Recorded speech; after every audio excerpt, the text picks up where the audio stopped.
In the heart of Chicago, where skyscrapers cast long shadows over bustling streets, 8-year-old Mia Carter clutched her mother's hand as they navigated the crowded sidewalk. Mia's sneakers scuffed against the pavement, her eyes wide with wonder at the city's pulse.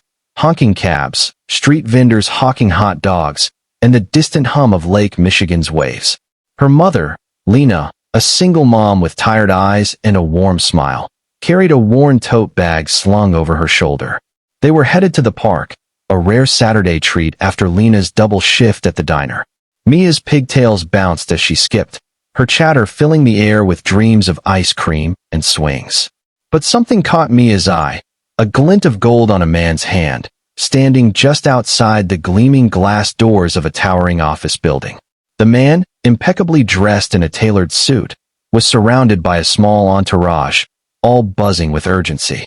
His name was Victor Langston, a billionaire tech mogul whose face graced magazine covers and whose company, Langston Innovations, powered half the world's smartphones. Mia didn't know any of that. She only saw the ring, a thick gold band with a strange, intricate engraving that shimmered in the sunlight. "Mom," Mia tugged Lena's hand, her voice cutting through the city's din. "Look, that man's ring, it's just like yours." Lena froze, her fingers tightening around Mia's. The ring on her own hand, hidden beneath a thin glove she always wore, was a secret she'd guarded for years. It wasn't just jewelry, it was a relic of a past she'd buried, a life she'd left behind. Her heart thudded as she followed Mia's gaze to Victor Langston, who was now glancing their way, his sharp blue eyes narrowing at the interruption. "Mia, hush," Lena whispered, pulling her daughter closer. But Mia, with the fearless curiosity only a child could wield, broke free and marched toward Victor, her small frame dwarfed by the towering adults around him. "Excuse me, mister," Mia called, pointing at his hand. "My mom has a ring just like yours. Same swirly lines and everything." The entourage froze. Victor's assistant, a wiry man with a tablet clutched to his chest, stepped forward, ready to usher the child away.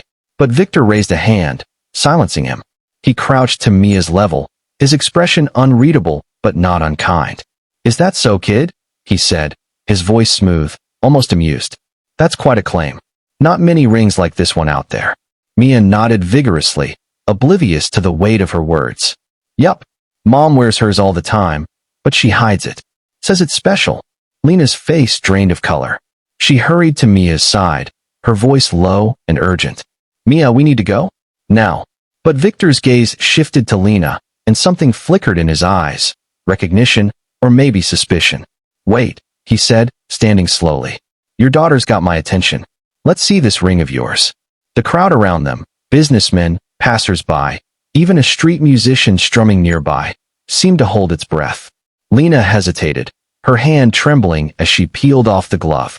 There it was, a gold ring, identical to Victor's, its engraved pattern catching the light like a whispered secret. Gasps rippled through the onlookers. Victor's face hardened, but his voice remained steady.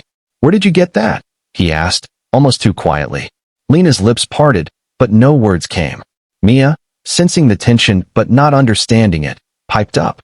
"It's Mom's treasure. She says it reminds her to be brave." Victor's jaw tightened. He gestured to his assistant. "Clear my schedule. We're taking this inside." Before Lena could protest, they were ushered into the sleek lobby of Langston Innovations, Mia's hand still clutching hers. The glass walls and marble floors felt like another world, far from their cramped apartment and Lena's endless shifts. Mia, undaunted, marveled at the chandeliers, while Lena's mind raced. How had a chance encounter spiraled so quickly? In a private conference room, Victor sat across from them, his ring glinting under the fluorescent lights. "That ring," he said, "belongs to a very small circle. Only 12 exist, forged for a pact made 20 years ago. A pact I thought was dead." His eyes bored into Lena's. "So who are you?" Lena swallowed, her voice barely above a whisper. "My name is Lena Carter. I was Lena Voss, once." Victor leaned back, his expression unreadable. "Voss," he repeated, as if testing the name. "You're one of them." Mia, swinging her legs under the table, looked between them. "One of who?" "Mom, what's he talking about?" Lena's hands shook as she stroked Mia's hair, buying time. It's a long story, sweetheart, she said, then turned to Victor. I left that life. I didn't want any part of it anymore. Victor's eyes softened, but only slightly. You can't just walk away from something like that. Not with the ring. Not with what it means. The story Lena told, haltingly at first, was one of a forgotten promise. 20 years ago, a group of 12 young idealists, Lena and Victor among them, had formed a secret alliance at a small college in Boston. They called themselves the Circle, dreamers who believed they could change the world through technology, compassion, and shared sacrifice. Each received a ring, a symbol of their vow to prioritize humanity over greed. They'd built a prototype, a revolutionary algorithm that could predict and prevent global crises, famine, disease, conflict, by redistributing resources efficiently. But the project fractured. Some, like Victor, saw its potential for profit and power. Others, like Lena, saw only its dangers if misused. The circle dissolved, and Lena vanished, taking her ring and her ideals with her. I changed my name, moved to Chicago, started over, Lena said, her voice steady now. I raised Mia alone, worked to give her a good life.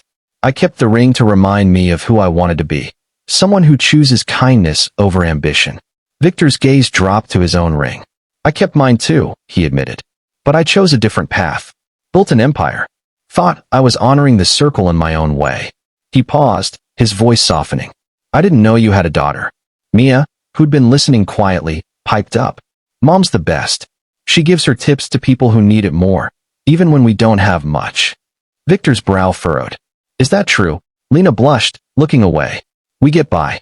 The room fell silent. Victor stood, pacing to the window overlooking the city. That algorithm, he said finally, it's still out there. I've spent years trying to rebuild it, but I only have half the code. The other half, you took it, didn't you? Lena's silence was answer enough. Mia, sensing the weight of the moment, climbed onto her mother's lap. Mom's not a thief, she said fiercely. She's good. Victor turned, his expression conflicted. I believe you, kid. But that code could save millions of lives, or destroy them, in the wrong hands. Lena, you know that. What followed was a dance of trust and doubt. Victor could have demanded the code, leveraged his power to force Lena's hand. Instead, he invited them to stay, to talk. Over the next week, Mia and Lena returned to the tower daily, Mia charming Victor's staff with her drawings and relentless questions, while Lena and Victor wrestled with the past. Lena revealed she'd hidden her half of the code in a safe deposit box, encrypted with a key only she knew. Victor admitted he'd used his wealth to track down other circle members, only to find them dead, disappeared, or bought off. The turning point came one evening, as Mia played in Victor's office, her laughter echoing off the walls. Lena watched her, then turned to Victor. If we rebuild the algorithm, it has to be different this time. No profits, no control. It has to serve people, real people like Mia. Victor nodded slowly. I've spent years chasing power. Maybe it's time I remembered why we started. He extended his hand, the ring glinting. Partners. Lena hesitated, then clasped his hand, their rings touching. For Mia, she said. The climax came when they retrieved the code, combining it in a secure lab. Mia, ever curious, snuck in, watching as the algorithm hummed to life on a screen, mapping solutions to a drought in East Africa. Tears welled in Lena's eyes, not for the past, but for the future her daughter might inherit. Victor, too, seemed changed, his usual sharpness softened by Mia's presence. In the months that followed, the algorithm was released open source, overseen by a global coalition Lena helped form. Victor stepped back from his empire, funding community projects instead. Mia, now a regular visitor to the tower, proudly wore a child-sized replica ring, a gift from Victor. It's for being brave, she told anyone who asked. The story ended on a quiet Chicago evening, Mia and Lena walking hand in hand to the park. Lena's ring no longer felt like a secret, but a promise kept. Mia skipped ahead, her voice carrying over the breeze. Mom, do you think we made the world better? Lena smiled, her heart full. We're trying, baby. That's what matters. And as the sun set over the city, the rings, symbols of a pact reborn, glinted faintly, proof that even in a world of wealth and power, a little girl's courage and a mother's love could spark a revolution of kindness.